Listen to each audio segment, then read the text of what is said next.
votre profession reflète qui vous êtes vraiment, la magie va opérer. Et justement, aujourd'hui, dans cette vidéo, on va voir que c'est possible d'avoir un job aligné avec qui vous êtes vraiment. Bienvenue sur ma chaîne YouTube, je me prénomme Christine et je suis coach spécialisée en haute sensibilité et je vous accompagne à dévoiler votre potentiel et à vous épanouir pleinement en créant un business qui vous correspond. Et dans cette vidéo, vous allez découvrir cette importance de créer un business aligné avec vos valeurs. Beaucoup d'entre nous, avec une sensibilité élevée, ont vécu cette expérience un jour d'avoir un job qui est complètement en décalage avec qui nous sommes vraiment, avec nos aspirations profondes.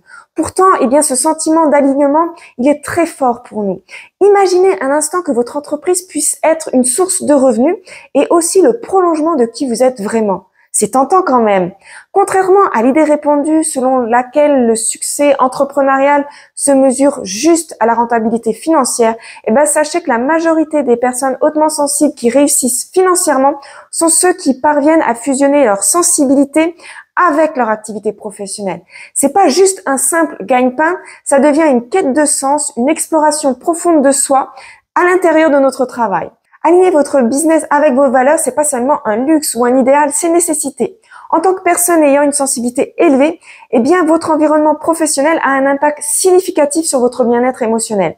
Travailler dans un domaine qui va résonner avec vos valeurs, ça va offrir non seulement un sentiment d'accomplissement, mais aussi une résilience face aux défis professionnels. Lorsque votre business est en harmonie avec vos valeurs, chaque étape va devenir une source d'épanouissement. Vous n'allez plus vous lever seulement pour aller travailler, mais pour contribuer de manière significative. C'est la clé vraiment pour maintenir une motivation à long terme au-delà des fluctuations financières ou des obstacles professionnels qui peuvent se rencontrer. Créer un business aligné avec vos valeurs, c'est pas seulement un choix, c'est une stratégie pour vivre une vie professionnelle qui a du sens durablement. Maintenant, passons à la manière concrète d'identifier et de définir vos valeurs fondamentales. C'est un processus qui est profondément introspectif, qui peut non seulement éclairer votre parcours entrepreneurial, mais aussi nourrir votre bien-être intérieur. Alors, la première étape, déjà, ça consiste à prendre le temps de vous connecter avec vous-même. Asseyez-vous dans un endroit tranquille, loin de toute distraction, et réfléchissez sur ce qui compte vraiment pour vous. Quelles sont les convictions qui guident votre vie? Quels sont les principes qui inspirent votre quotidien? Ces réflexions profondes seront le fondement sur lequel vous pourrez construire votre entreprise. Identifiez également les expériences passées qui ont été significatives pour vous. Que ce soit des réussites, que ce soit des échecs, que ce soit des défis surmontés, ces expériences peuvent révéler des indices très importants sur vos valeurs fondamentales. Considérez-les comme des repères. Puis vous explorez votre passion. Qu'est-ce qui allume vraiment le feu en vous?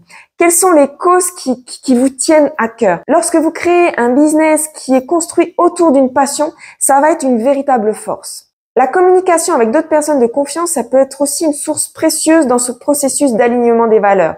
Discuter avec des amis, discuter avec des mentors, des coachs, des membres de votre famille, ça va permettre d'avoir des perspectives externes et aussi voir des aspects de nous-mêmes qu'on a peut-être oubliés ou qu'on a négligés. Et je suis là moi-même en tant que mentor et coach pour vous accompagner dans ce processus.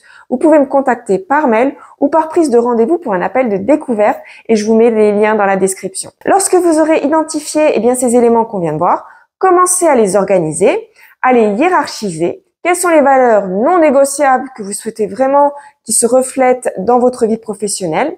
Ça pourrait être l'intégrité, la durabilité, l'authenticité ou d'autres valeurs qui vont résonner avec qui vous êtes. En définissant clairement vos valeurs, vous allez créer une boussole interne qui va guider vos choix, qui va guider vos actions professionnelles. Cette boussole, elle va devenir cruciale pour faire face à des obstacles, à des doutes, à des décisions difficiles. Elle vous rappellera pourquoi vous vous êtes lancé, pourquoi vous voulez entreprendre. Et j'aimerais d'ailleurs vous partager des exemples d'entrepreneurs hautement sensibles qui ont réussi à aligner leurs valeurs et leur sensibilité. Il y a Elon Musk, le fondateur de Tesla. Il est hautement sensible. Il est connu aussi pour son génie visionnaire. Son engagement envers des valeurs telles que l'innovation, la durabilité et la recherche constante de solutions pour l'humanité montre clairement comment il a aligné son entreprise avec ses valeurs profondes. Une autre figure, c'est Arianna Huffington, qui est fondatrice de Huffington Post. Alors, je sais pas s'il prononce bien. Son engagement envers le bien-être, la conscience, la durabilité, ça a été une force motrice derrière ce succès de son entreprise. En tant que hautement sensible, elle a su transformer ses valeurs en un média puissant, apportant des perspectives uniques au monde des actualités qui sont en ligne. Un autre exemple, c'est Susan Cain, qui est auteure du livre La force des discrets, le pouvoir des introvertis dans un monde trop bavard. En tant qu'entrepreneur hautement sensible, elle a créé un impact significatif en alignant son travail sur la valorisation des qualités propres aux personnes hautement sensibles. Ces exemples que je viens de vous donner, ça vous montre bien que être entrepreneur hautement sensible, c'est bien possible et que ça va pas se limiter juste à un ou deux secteurs. On peut entreprendre en technologie, en médias, en littérature, dans l'art. La clé, ça réside dans l'alignement sincère de nos valeurs. Ces entrepreneurs ont utilisé leur sensibilité comme un atout, créant ainsi des entreprises prospères et significatives. Aligner votre entreprise avec vos valeurs en tant que personne hautement sensible, ça peut transformer votre vie professionnelle. Et l'entrepreneuriat est vraiment une voie de choix, surtout pour nous, personnes hautement sensibles. Rappelez-vous, votre sensibilité, c'est une force et en l'alignant avec votre travail, vous allez créer une symphonie unique. Le parcours entrepreneurial, c'est une toile en constante évolution. Utilisez ces exemples d'entrepreneurs hautement sensibles qu'on vient de voir comme une étoile qui va guider votre chemin. Si c'est possible pour une personne, c'est possible pour vous aussi. Avec des efforts, de la détermination et cette volonté de vivre pleinement votre vie. Si cette vidéo vous a inspiré, n'oubliez pas de liker, de la partager et aussi de vous abonner pour poursuivre une nouvelle voie qui peut s'ouvrir à vous. Vous avez le pouvoir de transformer votre sensibilité en une force et une force entrepreneuriale unique. Merci de m'avoir écouté. Prenez soin de vous. Je vous dis à bientôt pour une prochaine vidéo et pour un prochain sujet.